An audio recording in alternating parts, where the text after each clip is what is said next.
नमस्कार दोस्तों, कहानियों की श्रृंखला में आज सुनेंगे मालती जोशी जी की कहानी ये कहाँ आ गए हम। लेकिन उससे पहले मेरा आपसे विनम्र अनुरोध है कि अगर मेरे द्वारा सुनाई हुई कहानियाँ आपको अच्छी लगती हैं तो मेरे चैनल को सब्सक्राइब ज़रूर करें, लाइक करें और अपने दोस्तों और परिचितों में शेयर भी करें। बेल आइकन दबाना बिल्कुल भी ना भूलें। आज सुनिए ये कहाँ आ गए हम। अमृता का फ़ोन आया था। खाना खाते हुए मैंने बताया। Anything special? उसके पापा ने पूछा। हाँ, स्पेशल ही समझ लीजिए। कल हफ्ते भर के लिए जापान जा रही है। जापान जा रही है? बच्चों को छोड़कर? इनके स्वर में घोर आश्चर्य था। बच्चों को तो पहले से ही छोड़ा हुआ है। जापान जाए या जर्मनी, क्या फ़र्क पड़ता है। फ़ोन तो यह बताने के लिए किया था कि इस वीकेंड पर बच्चों को नहीं ले जा सकेंगे। क्यों, कार्तिक भी जा रहा है क्या? वो तो नहीं जा रहा है, पर अकेले बच्चों को कैसे संभालेगा। ये थोड़ी देर को चुप रहे, फिर बोले, आनंद ठीक ही कहता है। इन लोगों को आप जब तक अपनी जिम्मेदारियों का एहसास नहीं कराएंगे, इन्हें अक्ल नहीं आएगी। जिम्मेदारी तो खैर बात की बात है, पर ममता भी तो कोई चीज़ होती है।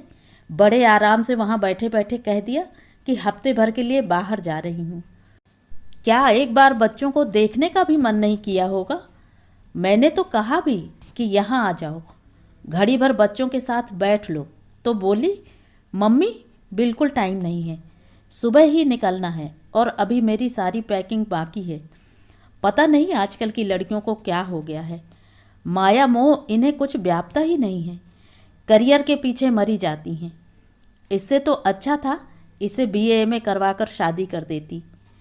अब कह रही हो, उस वक्त तो उसके करियर को लेके तुम ऊंचे सपने देखती थी, उसकी उपलब्धियों पर फूल ही नहीं समाती थी। पता है, बहन की गृहस्थी का हश्र देखकर ही आनंद ने निर्णय लिया था कि मुझे प्योरली हाउसवाइफ चाहिए, सिर्फ ग्रेजुएट भी चलेगी। सच, फर्स्ट क्लास एमएससी है नेहा, पर घर में ही खुश है। ऐश्वर्या के जन्म के बाद तो उसकी दुनिया और भी छोटी हो गई है। घड़ी ने 10 बजाए तब जाकर होश आया कि हम लोग 45 मिनट से खाने पर बैठे हुए हैं। खाना तो कब का ख़त्म हो गया था, पर हमारी बातें, हमारा बिसूरना ख़त्म नहीं हो रहा था। मैंने टेबल समेटा, खाना उठाकर फ्रिज में रखा, पानी की बोतलें भरी, फिर गैस पर दूध चढ़ाकर ताला डालने चली गई। गेट बंद करके बच्चों की बॉटल्स भरी। 10 बजे उन्हें आखिरी फीड देती हूँ। नींद में ही अच्छे से पी लेते हैं। फिर दोनों को सूसू करवाकर सुला दिया। उनकी कॉट के पास खड़े होकर देर तक उन्हें निर्निमेष देखती रही।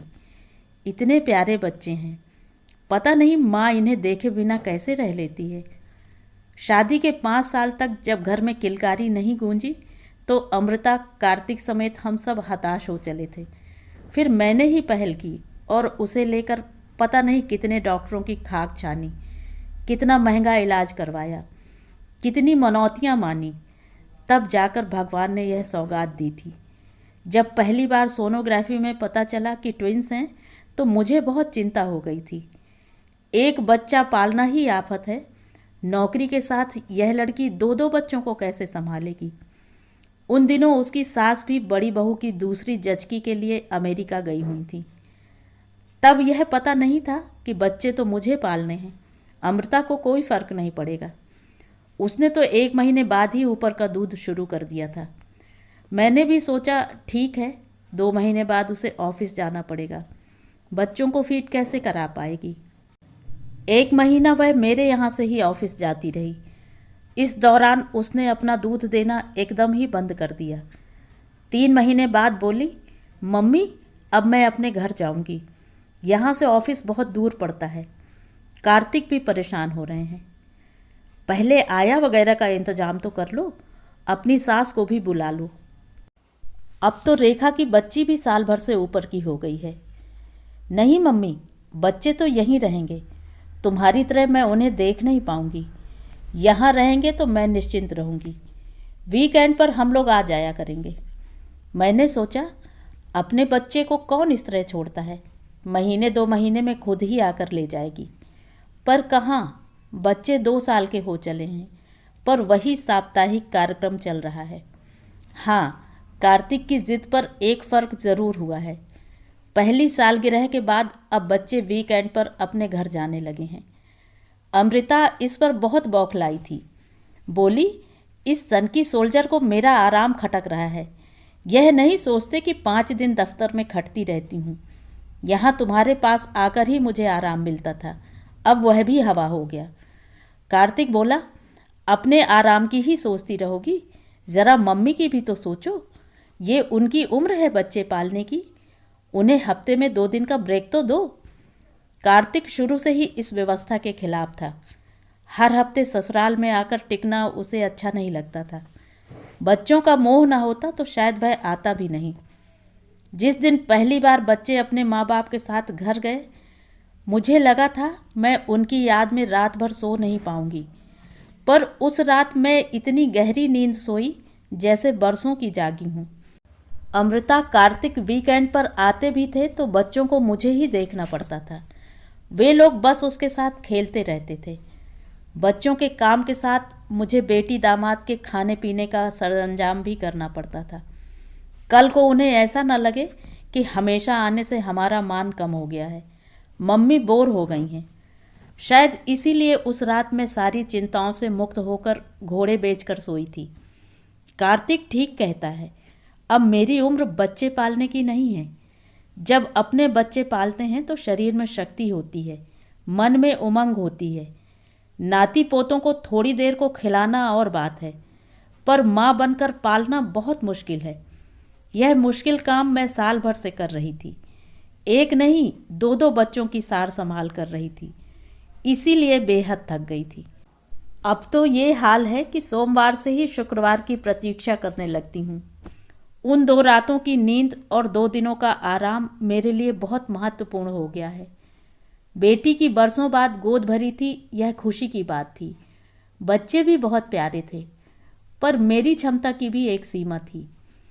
बच्चों के जन्म के 8 महीने बाद ही उनके नाना जी रिटायर हो गए थे। नौकरों चाकरों की थोड़ी सी सुविधा थी जो खत्म हो गई थी। अब दफ्तर का पुराना चपरासी सुबह शाम खाना बना दिया करता था। झाड़ू पोंछा बर्तन कपड़े के लिए मेहरी लगी हुई थी। बच्चों के लिए मुझे दिन भर की आया भी रखनी पड़ी, जो मेरा काम काफ़ी हल्का कर देती थी। मैं इन दिनों आतुरता से शुक्रवार की प्रतीक्षा करने लगी थी, पर इस बार उस पर तुषारापात हो गया। मुझे एक अजीब सी थकान ने घेर लिया और मैं बेवजह चिड़चिड़ाने लगी। एक बार तो मेरे मुंह से निकल ही गया, बच्चों की दादी भाग्यवान हैं, अमेरिका में मज़े कर रही हैं, यहाँ हम परेशानियों से जूझ रहे हैं। बच्चों की दादी को दोष मत दो, ये बोले। कार्तिक तो कब से उन्हें बुलाने की जिद कर रहा है।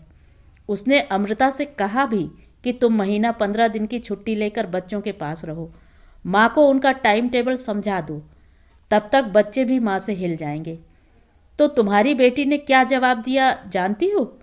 बोली कि मुझे अपने बच्चों को गंवार नहीं बनाना है। क्या बात करते हैं? कार्तिक से पूछ लेना। वह कह रहा था कि पापा जी, हम लोग आपको कहाँ से गंवार लगते हैं?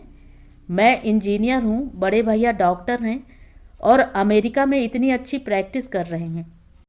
दीदी मेरी MA PhD हैं और हम सबको इसी माँ ने पाला है। पिता नहीं थे, पर उनकी कमी कभी महसूस नहीं होने दी। खुद ज़्यादा पढ़ी लिखी नहीं थी, पर हमारी शिक्षा दीक्षा में कोई कोर कसर नहीं छोड़ी।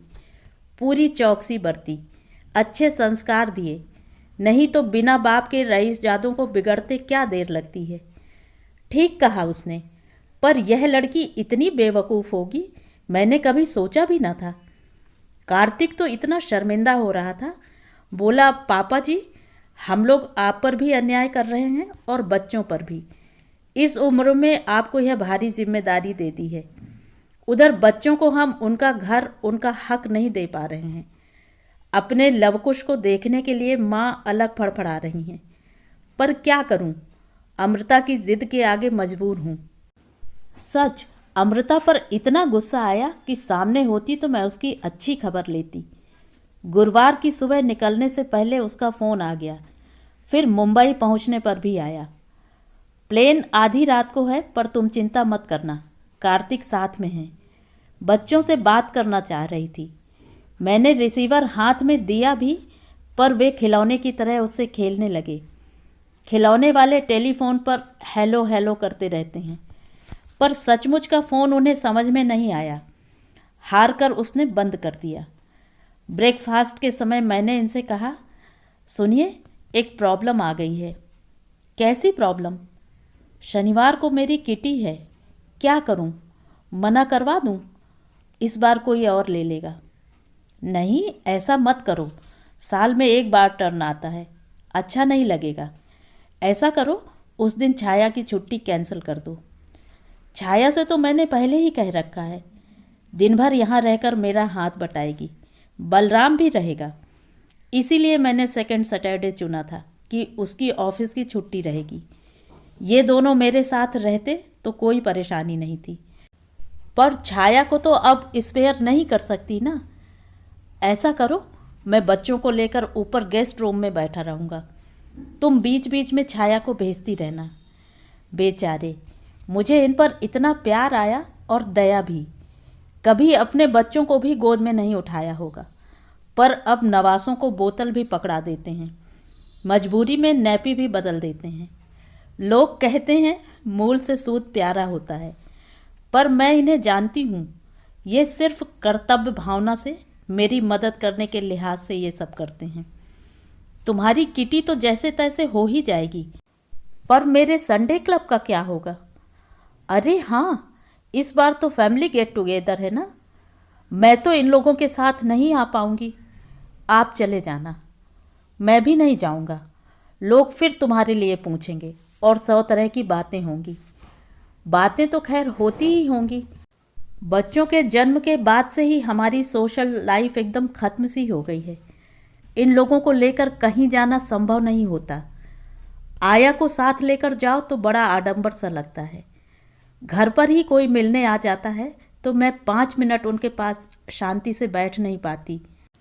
लोग अक्सर शाम को ही आते हैं और शाम को छाया घर चली जाती है। भूख से, कभी नींद से बच्चे शाम को खिनखिन करते रहते हैं। मैंने तो सबसे कह रखा है कि मेरे यहाँ आना हो तो शनिवार रविवार को ही आइए। यही 2 दिन होते हैं जब हम एकाध सोशल कॉल निपटाते हैं, शॉपिंग करते हैं या कभी कभार पिक्चर देख लेते हैं।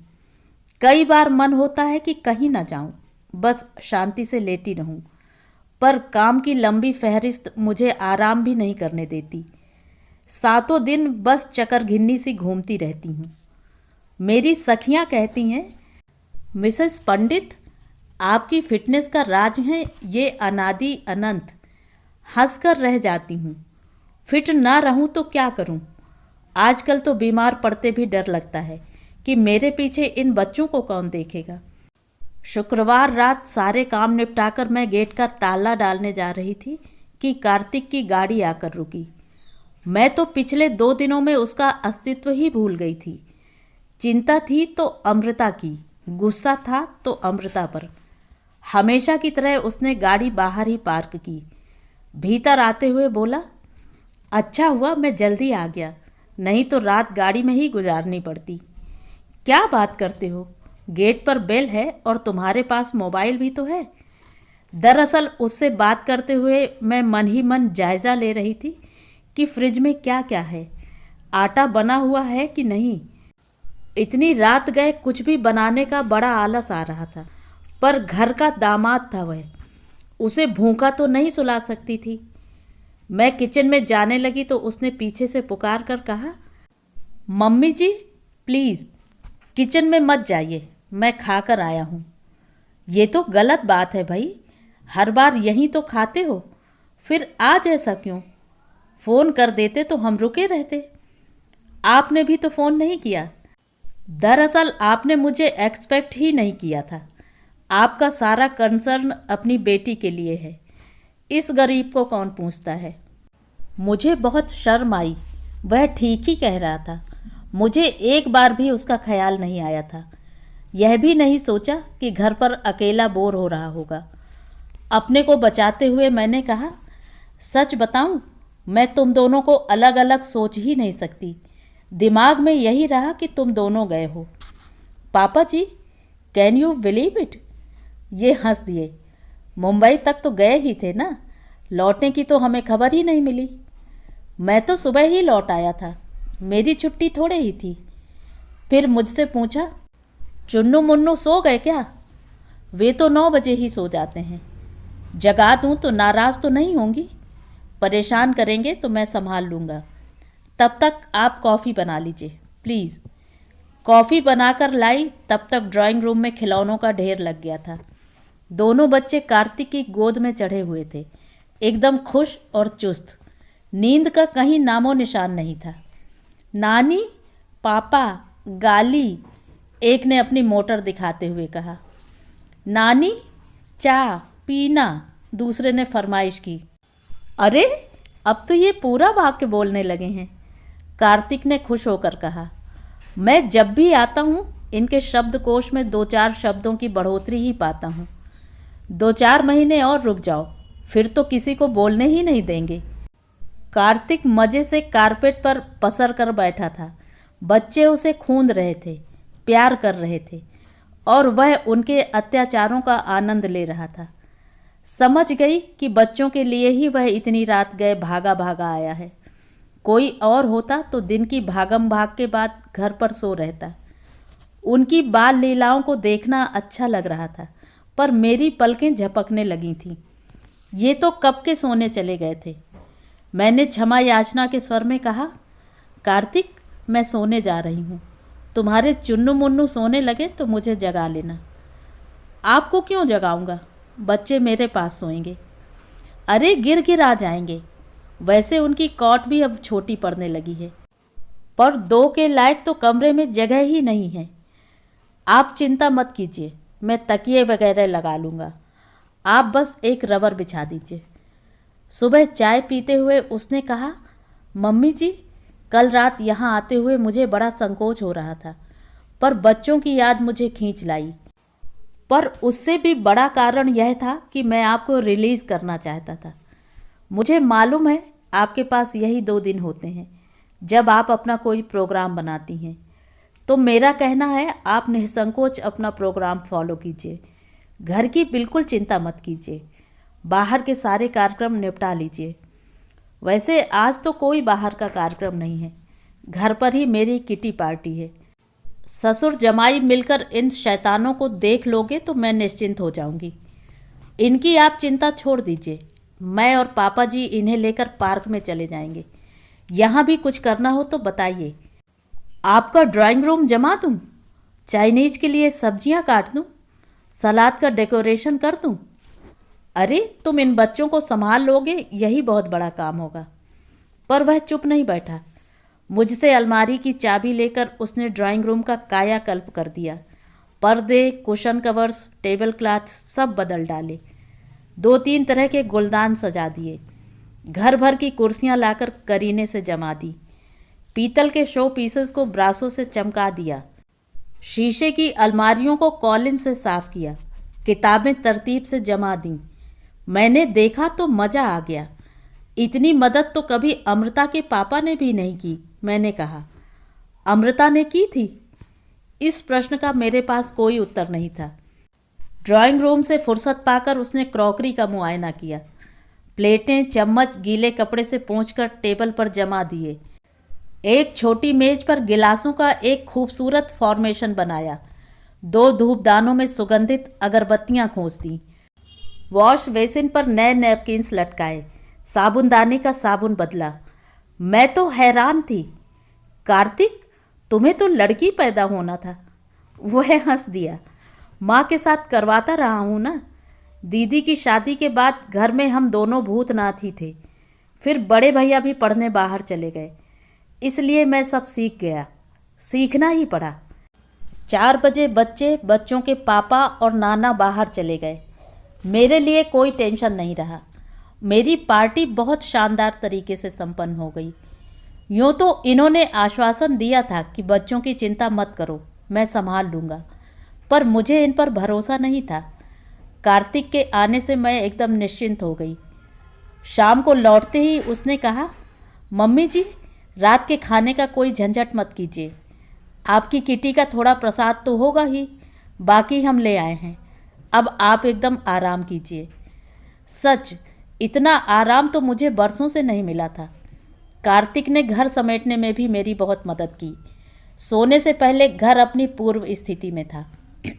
दूसरे दिन सुबह उसने फिर कहा, आप लोगों का जो भी प्रोग्राम हो आप कीजिए, घर की चिंता मत कीजिए। प्रोग्राम तो ऐसा कुछ नहीं है, शाम को क्लब में फैमिली गैदरिंग है, तुम भी चलो ना। ना मम्मी जी, वहाँ मैं बोर हो जाऊँगा, और बच्चे साथ रहे तो आप भी एंजॉय नहीं कर पाएंगी। हम तीनों घर पर ही मस्ती करेंगे। क्यों चुन्नू, ठीक है ना? सो तो देख ही रही हूँ, तुम तीनों को अब चौथे की ज़रूरत ही कहाँ है। इन शैतानों को देखो, कल से तुम्हारे आसपास ही मंडरा रहे हैं। नानी को तो जैसे भूल ही गए हैं। नानी से तो रोज ही मिलते हैं, पापा से तो पूरे हफ्ते बाद मुलाकात होती है। मुन्नू, मैं ठीक कह रहा हूँ ना? हफ्ते भर बाद मिलते हैं, फिर भी बच्चे तुमसे कितना हिले हुए हैं। खून की कशिश इसी को तो कहते हैं। खैर, वो कशिश तो होगी ही, पर असल बात यह है कि वहाँ भी ये ज़्यादातर मेरे पास ही रहते हैं, इसलिए दोस्ती गहरी है। क्यों, मम्मी से नहीं पड़ती क्या? अब आप तो अमृता को जानती हैं, उसमें पेशेंस जरा भी नहीं है। अब बच्चे कोई चाबी वाला खिलौना तो है नहीं, उनका अपना मूड होता है, व्हिम्स होती हैं, ज़रूरतें होती हैं। पर अमृता इन बातों को समझती नहीं है, बहुत जल्दी इरिटेट हो जाती है। वैसे पिछले दिनों ऑफिस में वर्कलोड भी ज़्यादा था, इसलिए थक भी जाती थी। अच्छा है, इस टूर के बहाने 8 दिन अकेले रह लेगी तो थोड़ा रिलैक्स हो जाएगी। जानती हैं, आज दिन में 3 बार फ़ोन करके इन लोगों के हाल चाल पूछती रही है। मैंने मन में कहा, अमृता, तुम नहीं जानती कि तुम कितनी भाग्यवान हो। ऐसा समझदार और संवेदनशील पति हर किसी को नसीब नहीं होता। क्लब का परिवार सम्मेलन हमेशा की तरह खुशी भी दे गया और उदास भी कर गया। झा साहब को एक कोने में अकेले चुपचाप बैठे देखा तो बरबस मिसेस झा का हंसता हुआ चेहरा याद आ गया। देश पांडे लोग भी बहुत बुझे बुझे से लगे। दूसरा बेटा भी ऑस्ट्रेलिया चला गया है। बच्चे माँ बाप को भी वहीं बुला रहे हैं, पर इन लोगों ने साफ कह दिया है कि जब तक दोनों साथ हैं कहीं नहीं जाएंगे। बाद में जो अकेला बचेगा उसे ले जाना। मिसेस मलकानी यूएसए से बहू की डिलीवरी करवा कर लौटी हैं। पोता पाकर बहुत खुश थीं। सक्सेना लोग बेटे बहू को लेकर आए थे। नई नवेली सजीली शर्मीली बहू को देखकर आंखें जुड़ा गईं। मिसेस अवस्थी बेटी दामाद के साथ आई थीं। अवस्थी जी के जाने के बाद पहली बार क्लब आई थीं। जानकर अच्छा लगा कि वे धीरे धीरे नॉर्मल होने की कोशिश कर रही हैं। लौटते समय मन इसी तरह हर्ष विषाद में ऊब डूब हो रहा था। मैं अनवरत बोले जा रही थी, ये हमेशा की तरह चुप थे। पता नहीं मुझे सुन भी रहे थे या नहीं। भगवान सोच समझ कर ही जोड़े बनाता है। दोनों ही बोलने वाले हुए तो दीवारों के भी कान फट जाएंगे, और दोनों ही मौन व्रती हुए तो घर में सन्नाटा खिंच जाएगा। घर पहुंचकर देखा बच्चे वहीं कारपेट पर सो गए हैं। कार्तिक सोफे पर चुपचाप बैठा हुआ है। घर में टीवी भी बंद है। कैसी रही आपकी सोशल मीट? उसने स्वागत किया। बहुत शानदार। तुम बोर तो नहीं हुए? नहीं, बोर क्यों होने लगा। 9 बजे तक तो ये लोग धमा चौकड़ी मचाते रहे, फिर आपकी मिस वर्ल्ड की सीडी देखता रहा, मज़ा आ गया। ऐश्वर्या की बात कर रहे हो? अरे ये नेहा और आनंद तो पागल हो गए हैं। एक हैंडीकॉम क्या ले लिया, दिन भर फोटो ही खींचते रहते हैं। अच्छा है, इसी बहाने हम भी उसे देख लेते हैं। 1.5 महीने की लेकर आए थे, उसके बाद देखा ही नहीं। छोटे 2 बच्चों को लेकर उतनी दूर का सफ़र करने की हिम्मत ही नहीं पड़ती। उसने जैसे मेरी बात सुनी ही नहीं, बड़े ही भावुक अंदाज में बोला, वे लोग कितने भाग्यवान हैं मम्मी जी, जो अपनी बिटिया को पल पल बड़ा होते देख रहे हैं। हमें तो पता ही नहीं चला और हमारे बच्चे 2 साल के हो गए। मन में आया कि कहूँ, कार्तिक, बच्चे एकदम बड़े नहीं होते, किसी न किसी को अपना दिन का चैन और रातों की नींद उन्हें देनी होती है। पर मैं चुप ही रही, नहीं तो वह सोचता कि एहसान जता रही हूँ। वैसे वह अपनी ही रौ में कहे जा रहा था। मेरा एक दोस्त है मम्मी जी, उसकी बीवी ने तो तारीखवार हिसाब रखा हुआ है। कब पहली बार पलटी खाई, कब बैठना सीखा, कब पहला कदम रखा, कब पहला दांत निकला, कब पहला बोल फूटा, सब दर्ज है।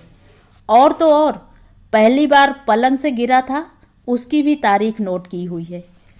कार्तिक, पहले बच्चे के समय इन सब बातों का बहुत उत्साह रहता है। हमने भी अमृता के समय ये सारे चोंचले किए हैं। ये चोंचले नहीं हैं मम्मी जी, यादों को सहेजने का तरीका है यह। बुढ़ापे में जब माँ बाप अकेले छूट जाते हैं, तब यादों का यह जखीरा बड़ा साथ देता है। हम लोगों के पास तो सहेजने के लिए कुछ भी नहीं है। 8 दिन बाद मिलते हैं तो पता चलता है इस दौरान उन्होंने 4-5 नए शब्द सीख लिए, 2-4 नई कारगुजारियाँ उनके नाम दर्ज हो चुकी हैं। कितने बड़े अनुभव से हम लोग वंचित रह जाते हैं। ये लोग भी हमें माँ बाप की तरह क्या जानते होंगे।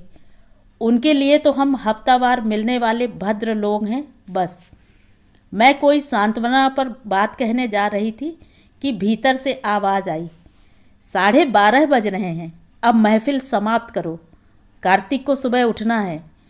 लो भाई, कर्फ्यू ऑर्डर लग गया, अब गुड नाइट करो। बच्चों को मैं ले जाऊं? आप एक को ले जाइए, छुटकू को मैं ले जाता हूँ। अन्नू को कॉट में सुलाते हुए मैंने कहा, कार्तिक बच्चों को लेकर कितना सेंटी हो रहा था, देखा? सेंटी? तुम भी बच्चों की तरह अमेरिकन इंग्लिश बोलने लगी हो क्या? सॉरी बाबा, कान पकड़े। बस, आप बात तो सुनते नहीं हैं, शब्दों को पकड़कर बैठ जाते हैं। मैं सब सुन रहा हूँ, समझ रहा हूँ, और मुझे खुशी है कि तुम भी समझ रही हो। पूरी शाम तुम दूसरों के सुख दुख में भीगती रहीं, और मैं सोच रहा था कि जो घर में हो रहा है वह तुम्हें समझ क्यों नहीं आता। घर में क्या हो रहा है? मैडम, कार्तिक सिर्फ बच्चों को लेकर ही सेंटी नहीं है, माँ को लेकर भी उतना ही परेशान है, दुखी है। वे वहाँ ऊब गई हैं। पराए देश में, पराए वातावरण में उनका दम घुट रहा है। घर के बाहर उनकी कोई दुनिया ही नहीं है, क्योंकि भाषा नहीं जानती। भैया ने इतनी मुश्किल से ग्रीन कार्ड बनवाया है, पर वे वापस आने के लिए छटपटा रही हैं।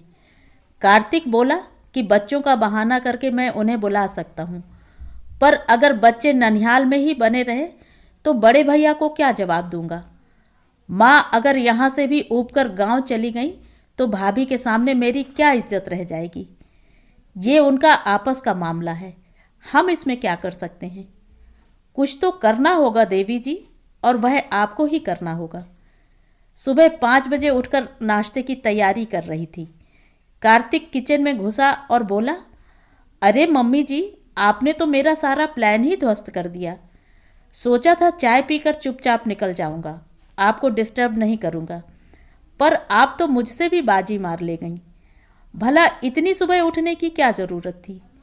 रात भी तो लेट सोई हैं, थोड़ा आराम से उठती ना। बच्चे वैसे ही दिन भर आपको हलकान किए रहते हैं। बच्चे तो हलकान करते ही हैं, तुम मेरे बच्चे नहीं हो क्या? वह चुप हो गया। मैंने कहा, बस 5 मिनट रुक जाओ, ये 2 पराठे उतार लेती हूँ, फिर चाय चढ़ाती हूँ। चाय तो मैं बना लूँगा, पर इतनी सुबह पराठे नहीं खा पाऊँगा। आप नाहक परेशान हो रही हैं। घर जाकर खा लेना, वहाँ जाकर भी तो ऑमलेट ब्रेड बनाओगे ही। उसने एक तरफ चाय का पानी चढ़ा दिया और बोला, माँ भी मेरे लिए इसी तरह मुंह अंधेरे उठकर पराठे सेंका करती थी।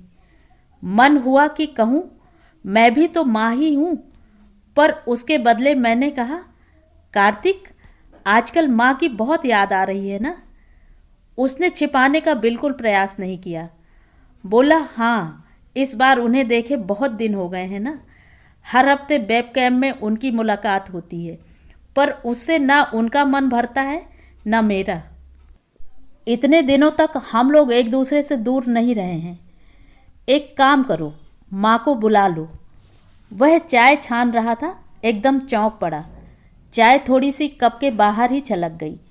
मैंने जानबूझकर उस बात को अनदेखा किया और कहा, सच कह रही हूँ, माँ को बुला लो, वे 8-10 दिन मेरे पास रहेंगी, बच्चों से दोस्ती करेंगी, उनका टाइम टेबल समझ लेंगी। तब तक तुम एक अच्छी सी आया ढूंढ लेना, फिर बच्चों को और माँ को अपने घर ले जाना। वह कुछ देर तक इस प्रस्ताव पर सोचता रहा, फिर सूखी हंसी हंसकर बोला, लेकिन बिल्ली के गले में घंटी कौन बांधेगा? वह मुझ पर छोड़ दो। तुम्हें अपने ऊपर विश्वास है ना? फिर चिंता छोड़ दो।